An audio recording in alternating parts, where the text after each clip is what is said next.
Mundong ako lang. Mundong walang ibang tao kundi ako.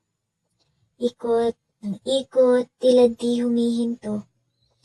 Di ko man lang masilayan ang liwanag. Kahit ano'y wala man lang maaninag.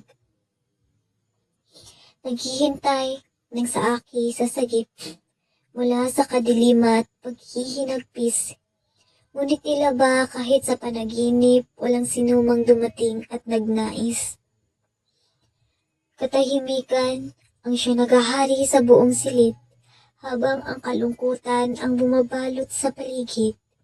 Nakabibingi ang malakas na sigaw ng aking puso. Di ko mapigil ang nagpupumiglas na damdamin ko. Sa aking paglalakbay, tila ako'y mag-isa lamang. Ang ilaw ko'y napundi na at nais ko sanang humiram. Ngunit sa mundong ako lang, wala man lang malapitan. Kahit anino'y tinakasan ako sa kadiliman. Nagtatanong, kailan matatanto ang tamang daan? Patungo sa liwanag at tunay na kaligayahan. Mayroon pa bang saysay ang magpatuloy at mabuhay? O naligaw ako't kinulong sa realidad ng buhay? Bumaha ng luhat tuluyang sumuko, nagpalunod sa pagiging negatibo. Subalit, bago masira ang isip ko, may kumatok sa pinto ng aking kwarto. Bumukas ito't lumiwanag ng husto.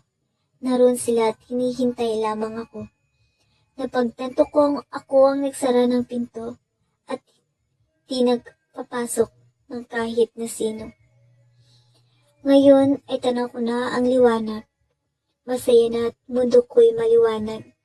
Ang inaasam kong tamis ng buhay na kamit ko simula nung sinubukang buksan ang isip at puso.